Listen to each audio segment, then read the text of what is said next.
Il ne s'agit pas de Barthélémy Diaz, il s'agit de nous tous.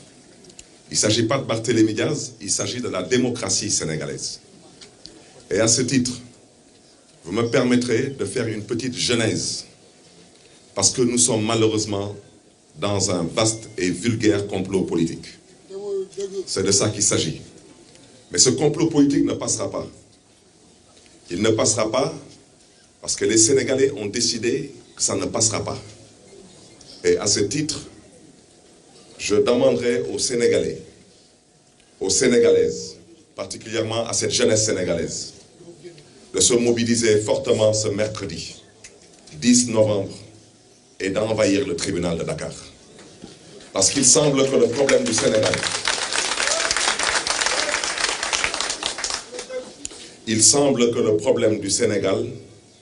aux yeux de beaucoup de Sénégalais, le problème se trouve être cette justice. Cette justice qui doit rendre le droit au nom du peuple. Et cette justice qui, malheureusement, aujourd'hui, est en train de confondre les priorités. Les priorités au Sénégal ont pour nom bonne gouvernance, ont pour nom démocratie, ont pour nom lutte contre la pauvreté. Ces priorités n'ont pas pour nom comploter contre les adversaires politiques. Ces priorités n'ont pas pour nom instrumentaliser la justice à des fins politiciennes. À ce titre, je voudrais déjà dire que il y a plus de 10 ans, ici, dans l'enceinte de la mairie de Mermoz-Sacré-Cœur, je le répète, on ne parle pas d'un anniversaire à la mairie de Mermoz-Sacré-Cœur. On ne parle pas d'une promenade à la mairie de Mermoz-Sacré-Cœur. On parle d'un dossier qui s'appelle « Attaque de la mairie de Mermoz-Sacré-Cœur ». Cette mairie a été attaquée par de vulgaires nervis. Ces mêmes nervis qui continuent aujourd'hui à faire la pluie et le beau temps. Quand on n'attaque pas Guy Marius Sagna, on attaque Ousmane Sonko. Quand on n'attaque pas Ousmane Sonko, on attaque des intérêts de l'opposition. La seule chose qui a eu de positif au sortir de cette attaque de la mairie de Mermoz-Sacré-Cœur, c'est que depuis lors, plus personne n'ose attaquer Barthélémy Diaz. Ça ne se reproduira plus jamais.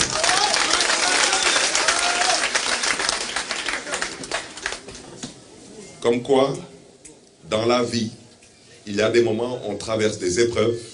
Ces épreuves, on les traverse avec dignité. Et moi, la mienne, je l'ai traversée avec dignité. Je voudrais rappeler le contexte. C'était un contexte lié à une possibilité, pour ne pas dire une volonté du régime d'alors de faire un troisième mandat. Et ce troisième mandat, on considérait qu'il était antidémocratique. Malheureusement, cette même justice nous a mis dans une situation où on a été obligé d'accepter cette forfaiture, qui au passage a coûté tout de même 17 morts au Sénégal. 17 morts. Mais la seule différence, c'est que le président d'alors avait accepté, lui, de donner à tous les candidats leur chance pour pouvoir briguer la magistrature suprême. Le candidat d'alors avait aussi accepté de donner les cartes d'électeurs. Et le candidat d'alors avait accepté de compétir en toute objectivité, ce qui n'est pas le cas aujourd'hui. Parce que je le répète, troisième mandat dès que fit télé. Ce n'est pas moi qui le dis, c'est la Constitution qui interdit le troisième mandat au Sénégal. Alors, ce régime actuel, incarné par le président Macky Sall, m'a trouvé en prison, à la chambre 42 de Rebeuss, pour m'investir. J'étais le 2e responsable socialiste sur la liste nationale à la députation. Alors aujourd'hui, malheureusement, beaucoup d'eau a coulé sous les ponts. J'ai fait une magistrature, excusez-moi, j'ai fait une législature plus ou moins, sous le label de Benno Bokk Yakaar. Sur les 5 ans de cette législature, pendant 3 ans, j'ai été en coalition avec le parti du président Macky Sall et le président Macky Sall. Dès le jour où j'ai accepté le principe que le Parti socialiste devait avoir un candidat, en la personne de M. Khalifa Ababacar Sall, ce jour, j'ai commis un crime au Sénégal. J'ai commis un crime. Ce crime, c'est un crime pour ambition, pour le pays qui m'a vu naître et grandir. Et depuis ce jour, j'ai été traqué par ce régime. Je rappelle que j'ai crié haut et fort sur tous les toits que je souhaiterais qu'on lève mon immunité parlementaire pour que je puisse être jugé. Parce que je considère que dans un jugement objectif, je n'ai absolument aucun reproche à me faire. J'ai déjà dit ce que j'avais eu à faire. J'ai répété, j'ai persisté, j'ai signé que ce que j'ai eu à faire, si demain on m'oblige à le refaire, je le referai encore. Parce que je ne suis pas là pour me faire tuer par des nervis. Je rappelle qu'au mois de mars, 14 Sénégalais ont été tués dans ce pays. Il n'y a aucun responsable et il n'y a aucun coupable. Voici la République qui aujourd'hui cherche à me traduire en justice. Parce qu'il y a seulement eu un nervi qui, soi-disant, a perdu la vie. Mais ici, il y a 14 Sénégalais qui ont exercé un droit constitutionnel, le droit de manifester.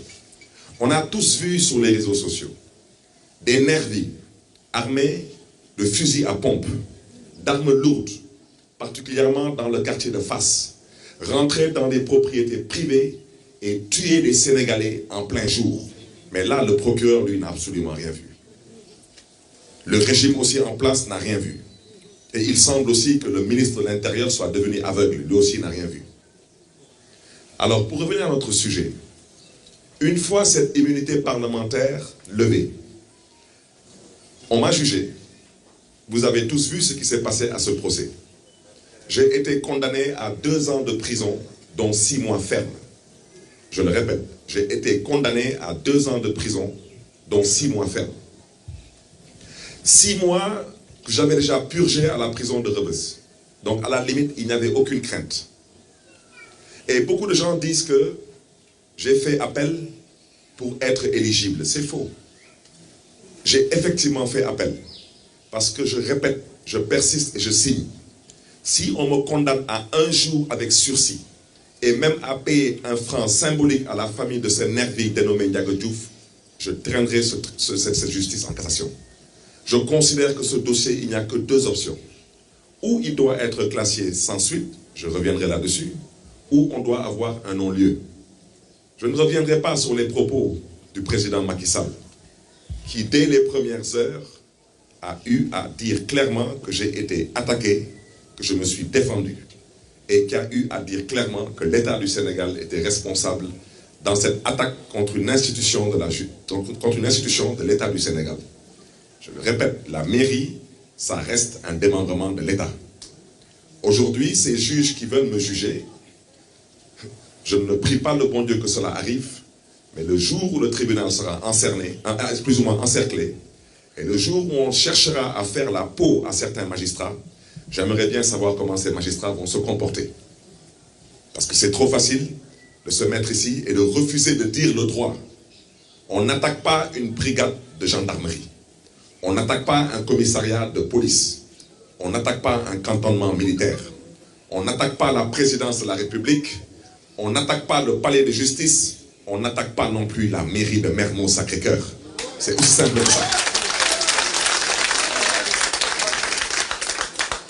Et quand j'ai été condamné à 2 ans de prison, dont 6 mois fermes, j'ai fait appel. J'ai fait appel. Parce que je ne peux pas croire que dans une république qui se respecte et qui s'appelle le Sénégal, quelqu'un peut tuer quelqu'un et être condamné à 6 mois de prison. Ça n'existe nulle part. Que je sache, je n'ai pas tué une vache, je n'ai pas tué une chèvre, je n'ai pas tué un poulet. Je suis accusé d'avoir tué une personne. Quand on tue une personne, on ne fait pas 6 mois de prison. Donc, en faisant appel, je considérais que la justice avait encore son mot à dire dans ce dossier. Et malheureusement, depuis que j'ai fait appel, ce dossier ne fait que l'objet de renvoi en renvoi. J'ai entendu un magistrat qui se trouve être le procureur général de la cour d'appel près le tribunal de Dakar dire que Barthélémy Diaz et ses avocats savaient très bien que ce dossier était prévu pour le 10 novembre. J'ai pris l'engagement de n'insulter aucun magistrat. Mais vous me permettrez tout de même de dire que cela est un grossier mensonge. C'est un mensonge. Et quelqu'un qui ment, malheureusement, C'est un menteur. Mais, je le répète, je n'ai insulté aucun magistrat. Ceux qui se respectent auront le respect. Ceux qui n'ont pas compris qu'on vit en République et non dans une porcherie à ciel ouvert, je souhaiterais leur dire que moi, j'ai choisi de vivre en République. Ce dossier, je prends le juge Bara Gaye à témoin et je m'excuse de faire sa publicité. C'est un père de famille, c'est une autorité, je n'ai pas le droit peut-être de le jeter comme ça en pâture. Je le prends à témoin. Vous de la presse, je vous invite à revisiter vos archives. Tapez Barthélémy Dias dans Google, tapez procès, tapez mois d'octobre 2020, vous verrez vous-même. J'ai été convoqué au tribunal le 7 octobre 2020. Ce jour-là, il y a eu un renvoi pour le 18 octobre 2020. Le 18 octobre 2020, le juge Bara Gaye m'avait proposé une date. Cette date tombait avec les fêtes de Noël. Et en même temps, cette date me trouvait au Canada. J'ai indiqué au juge, M. Bara Gaye, que j'étais de confession catholique et qu'à la veille de Noël, vraiment, je souhaiterais qu'on fête de Noël en famille. Et j'ai aussi indiqué au juge, M. Bara Gaye, que je devais me rendre au Canada pour terminer un master que j'avais commencé à la York University. Et qu'au besoin, j'étais prêt à lui montrer tous les documents d'inscription et les cours que je devais faire à l'université de Toronto, à la York University. Et j'ai aussi, dans la même veine, indiqué au juge qui me proposait début janvier, la date qu'il m'avait proposée tombée, c'était le jour de l'anniversaire de mon père. C'était le 8 janvier. Je lui ai demandé, est-ce qu'on pouvait reporter tout ça jusqu'après le mois de janvier? Et le juge, M. Bara Gaye, que je remercie au passage, a accepté favorablement toutes mes requêtes. D'abord que le mois de décembre tombait avec les fêtes de Noël et que le dossier n'était pas encore en état de pouvoir être plaidé et que j'avais le droit de partir continuer mes études au Canada et qu'on allait reporter tout ça après le mois de janvier. Je vous invite, vous de la presse, tapez Barthélémy Dias, tapez procès, tapez le 5 mai 2021. Le 5 mai 2021, je suis venu au tribunal de Dakar. Le même 5 mai 2021, on a encore renvoyé ce dossier. On l'a renvoyé au 7 juillet 2021. Et je vous invite, vous aussi, à taper dans Internet Barthélémy Dias, procès, et 7 juillet 2021. Ce jour-là, j'étais au tribunal avec M. Khalifa Ababacar Sall. Et assis au tribunal, depuis 8h30 du matin, jusqu'à 11h, personne ne m'a appelé. J'ai appelé mon avocat, maître Dembe Ciré Bathily. Je lui ai dit, mais maître, d'habitude, on était appelé un peu plus tôt que ça. Il m'a dit, mais est-ce que vous avez reçu une notification pour être ici aujourd'hui, donc ce 7 juillet 2021? Je lui ai dit non. Je lui ai dit parce que le 5 mai 2021, quand on reportait le dossier au 7 juillet, le juge a bien dit à toutes les parties, soyez prêts parce que nous allons plaider le 7 juillet 2021. Et quand maître Dembe Ciré Bathily s'est rapproché du greffier, le greffier a dit à maître Dembe Ciré Bathily que le dossier n'était pas là. Et maître Dembe Ciré Bathily a arrêté l'audience. Il a interpellé le juge du siège. Lequel juge du siège a interpellé le substitut du procureur général près de la cour d'appel. Et quand j'ai vu qu'on tergiversait, je me suis levé moi-même, je suis venu à la barre pour dire au juge que le substitut du procureur est en train de saboter, que j'ai bien été renvoyé au 7 juillet 2021. Et je me suis réveillé le 7 juillet 2021, je n'avais pas besoin d'une convocation parce que ça avait déjà été retenu depuis le 5 mai 2021. Et à ma grande surprise, et à la surprise aussi du juge du siège, et à la surprise de mon seul avocat, le seul avocat dans la salle ce jour-là se trouvait être maître Dembe Ciré Bathily. Et le substitut du procureur général a regardé le juge du siège droit dans les yeux en lui disant que mon dossier n'était pas programmé au rôle des audiences. Et je me suis énervé à la barre. Et c'est Dembe Ciré Bathily qui m'a calmé, et en sortant, c'est Khalifa Sall qui m'a calmé. Venir dire aujourd'hui que le 7 juillet, on avait programmé ce procès pour le 10 novembre, cela relève d'un mensonge. Et celui qui ment est un menteur. C'est tout. Parce qu'il faut qu'on se comprenne. Je n'attends pas grand-chose de cette justice. Parce que les Sénégalais n'attendent plus grand-chose de cette justice. Et si cette justice aujourd'hui se sent mal à l'aise dans nos propos, ce n'est pas de notre faute. C'est la faute de leur comportement à eux. Parce qu'on a suivi ici des dossiers. Nous avons tous suivi ici des dossiers. Le dossier de Karim Wade, le dossier de Khalifa Sall. Dans le dossier de Karim Wade, chaque fois qu'il y a un dossier à l'international, M. Karim Wade gagne contre l'État du Sénégal. Chaque fois. Mais au Sénégal, Karim Wade perd chaque fois. Eh bien, Khalifa Ababacar Sall, chaque fois qu'il a un dossier à l'international, comme à la cour de la CEDEAO, il gagne contre l'État du Sénégal. Mais ici au Sénégal, il ne peut pas gagner. Alors, pourquoi vous voulez que moi j'ai confiance en la justice de ce pays? Au nom de quoi? C'est la raison pour laquelle je préfère vous dire que moi je suis dans une bataille d'opinion. Ce qui m'intéresse aujourd'hui, c'est de pouvoir convaincre les Sénégalais. Le reste ne m'intéresse pas. Ça m'importe peu. Dans ce pays, ces magistrats qui disent qu'on doit les respecter. Personne, il n'y a aucun magistrat ici qui ose soulever un dossier sur lequel il y a pour nom Karim Wade, Khalifa Sall, Ousmane Sonko ou Barthélémy Dias. C'est faux.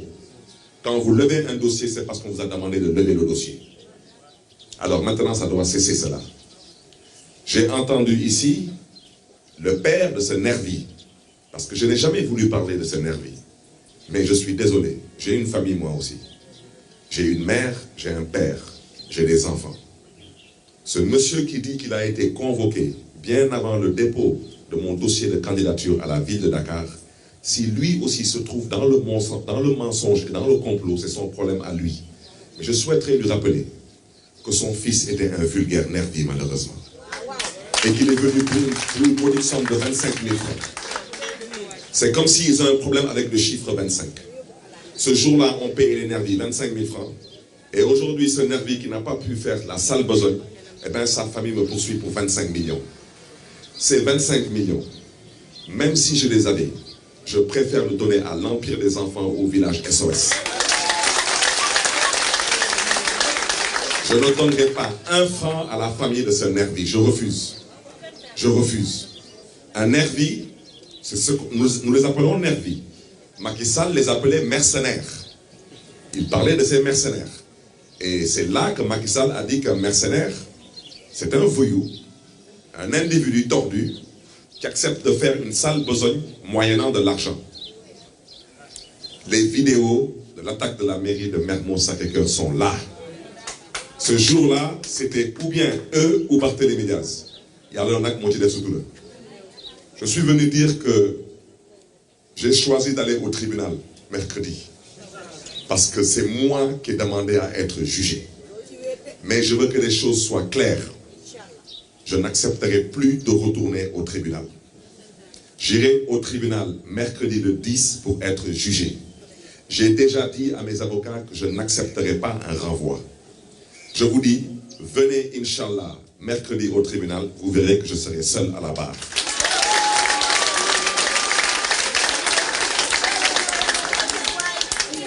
Le tribunal de Dakar a décidé que dans l'histoire de l'attaque de la mairie de Mermoz-Sacré-Cœur, il n'y a aucun commanditaire.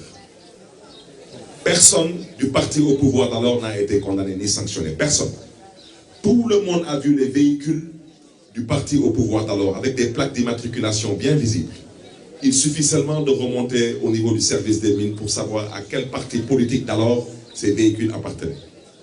Ces véhicules ont bien été identifiés comme ayant quitté le siège d'un parti politique et ces véhicules se sont retrouvés au même siège après la fusillade.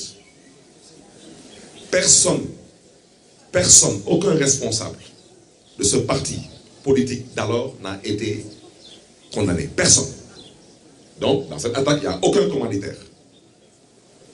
Donc, dans cette attaque, personne n'a prêté des voitures. Personne n'a acheté de l'essence pour conduire ces nervis. Personne n'a financé ces nervis. Je rappelle au passage que ces nervis n'étaient pas des militants de ce parti, n'étaient pas des responsables politiques de ce parti. Ces nervis n'avaient rien à voir avec la politique. Mais alors, au finish, je suis le seul dans ce procès en première instance à avoir été condamné. Moi et mes gardes du corps. Tous les autres n'ont pas été condamnés. Alors, ce qui est intéressant, parce que beaucoup de gens parlent, et je vais vous dire une chose, j'aurais pu me limiter en première instance, je ne serais pas retourné en prison. Je répète que je n'ai pas été condamné pour meurtre, pour les mauvaises langues. Je n'ai pas été non plus condamné pour un quelconque crime. J'ai été condamné pour association de malfaiteurs, participation à un rassemblement illicite suivi d'actions diverses, menaces verbales de mort et détention d'armes sans autorisation administrative, coups mortels et blessures volontaires, complicité de coups mortels et de coups et blessures volontaires. Alors, vous êtes assis dans votre mairie, vous êtes un élu du peuple. On vous dit qu'on vient vous attaquer dans votre mairie, mais on dit que vous avez participé à une association de malfaiteurs. Ça veut dire que vous êtes dans votre mairie, vous êtes élu. Des gens viennent encercler votre mairie, mais vous faites partie de l'association de malfaiteurs. On n'a pas besoin de faire Sciences Po pour savoir que ça ne tient pas la route. À un rassemblement illicite, suivi d'actions diverses, eh bien, moi je suis dans ma mairie, mais je suis malheureusement poursuivi pour un rassemblement illicite. Des menaces verbales de mort. Apparemment, je suis poursuivi, semble-t-il, pour ça. Je suis surtout, et ça c'est la grosse farce, je suis poursuivi pour détention d'armes sans autorisation administrative. Alors, vous de la presse, je vais vous inviter toujours à aller sur Internet. Et sur Internet, vous taperez Barthélémy Diaz, vous taperez Cour suprême du Sénégal, et vous taperez permis de port d'armes. Le lundi 22 août 2011, c'est la Cour suprême du Sénégal qui a débouté M. Ousmane Ngom, ministre de l'Intérieur d'alors, qui avait instruit le commissaire Abou Diop de la DST, la Direction de la Sûreté du Territoire, en charge, entre autres, de la délivrance de ses permis de port d'armes. Il a instruit la DST de me retirer mon autorisation de détention d'armes à feu, que j'avais en bonne et due forme. Quand j'ai interpellé le commissaire Abou Diop et les services de la DST, ils m'ont dit que ce sont des instructions de la hiérarchie. J'ai consulté mes avocats, ils ont constaté que c'était un abus de pouvoir. Nous avons attaqué la décision du ministre de l'Intérieur à la Cour suprême. Le 22 août 2011, la Cour suprême a demandé à la DST de me rendre mon permis de port d'armes. Comment est-ce que l'instance la plus élevée de la justice sénégalaise, à travers une décision de sa cour, a demandé à ce qu'on me restitue mon permis de port d'armes? Comment je peux être poursuivi aujourd'hui pour détention d'armes à feu sans autorisation administrative? Nous sommes dans le cadre d'un vaste et vulgaire complot politique.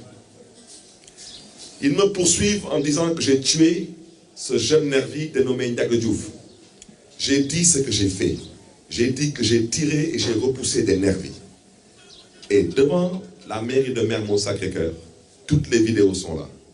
Personne n'est tombé devant cette mairie. Personne.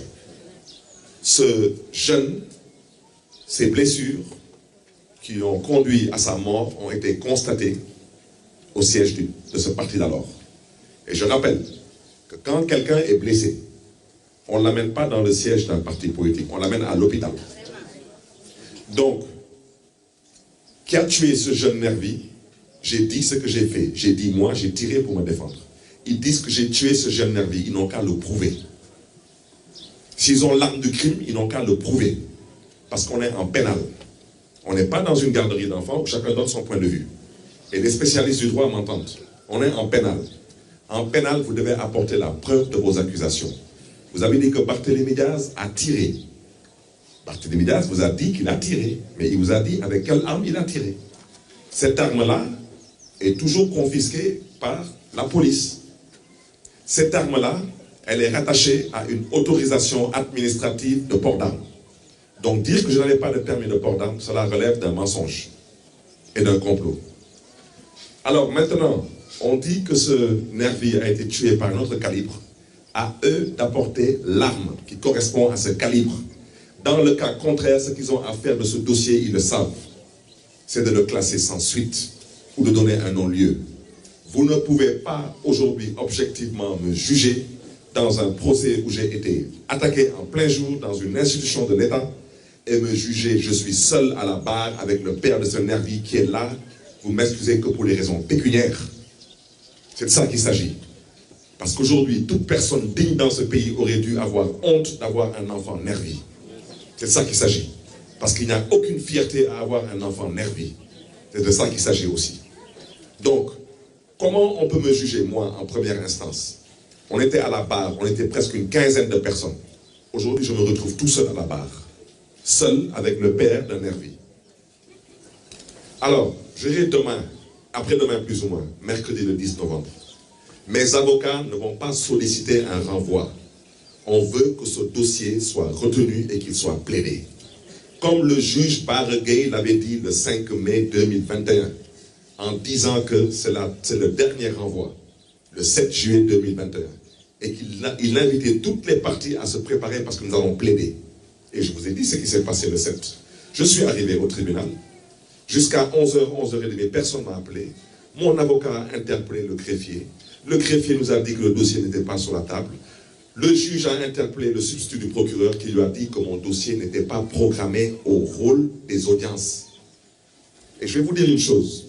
Pour reporter un procès à une date ultérieure, il faut déjà qu'on retienne ce procès à la date à laquelle nous en discutons.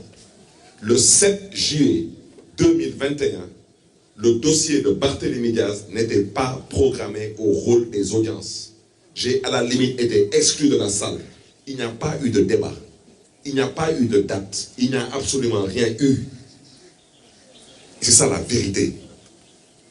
Moi, je suis un père de famille et un homme politique. J'ai besoin de pouvoir laver mon honneur.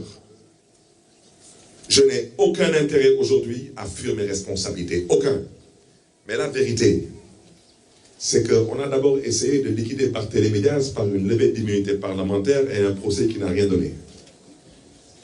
Ensuite, on a décidé qu'il fallait nommer le maire de Dakar par décret présidentiel. Ça n'a toujours rien donné. Ensuite, on a cherché à voir comment faire disparaître la ville de Dakar. Ça n'a toujours rien donné. Il y a beaucoup de gens qui pensaient que Barthélémy Diaz n'allait pas décrocher l'investiture de la grande coalition Yewwi Askan Wi, malheureusement pour eux. Alors aujourd'hui, il faut liquider Barthélémy Diaz. C'est de ça qu'il s'agit. J'ai déposé mon dossier de candidature le 4 novembre, au matin. Le 5 novembre, ils ont amené la convocation. C'est de ça qu'il s'agit, c'est ça la vérité. Et qu'on ne vienne pas me dire que cela relève du hasard. Ça ne relève pas du hasard. Des dossiers en justice concernant certaines personnalités de ce pays sont des dossiers signalés. Je suis désolé. Je suis au regret de dire qu'il n'y a aucun magistrat dans ce pays, comme ça, qui décide tout seul de voir qu'est-ce qu'il va faire d'un dossier qui est signalé. Il n'en a pas le pouvoir. La preuve, ils en sont où avec le dossier de Ousmane Sonko? Eh bien, tout le monde sait que le poste de doyen des juges, c'est un poste très intéressant. Il y a des fonds assez particuliers qui s'y trouvent, il y a des avantages. Mais pourquoi personne ne veut remplacer ce doyen des juges? Personne. Pourquoi? Mais parce que tout le monde sait que c'est un dossier signalé, on leur demandera de faire des choses qui ne sont pas évidentes. Mais vous pouvez aussi le faire. Si vous le faites, ce qui s'est passé au mois de mars va se reproduire parce qu'il y en a marre d'en avoir marre de cette justice qui n'a rien compris.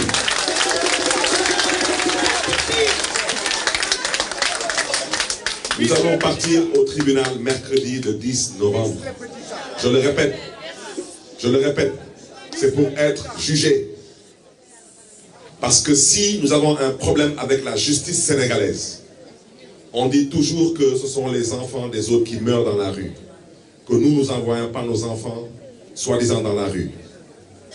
Moi, j'ai décidé de partir au tribunal le 10 novembre avec mon fils. Parce que si j'ai un problème, je le réglerai dans ce tribunal. Parce que trop, c'est trop. Cette justice devra dire le droit. Il n'est pas question de partir au tribunal le 10 novembre pour qu'on reporte ce procès-là. Pas du tout. Aujourd'hui, si les gens ne sont pas prêts, ce que le juge a à faire, il le sait. Il le sait. Des dossiers dans ce pays ont été classés sans suite. Des dossiers dans ce pays ont été jugés, il y a eu des non-lieux. Au nom de quoi on refuse de vider le dossier de Barthélémy Diaz? Au nom de quoi? Au nom de quoi? Depuis 10 ans, on me poursuit pour quelque chose que je n'ai pas fait. Depuis quand est-ce qu'au Sénégal, il est interdit de se défendre? Depuis quand? Depuis quand? Donc, qu'on ne vienne pas nous dire que nous sommes des personnes violentes. Nous ne sommes pas des personnes violentes. Nous sommes des responsables. Je souhaiterais le dire avec force.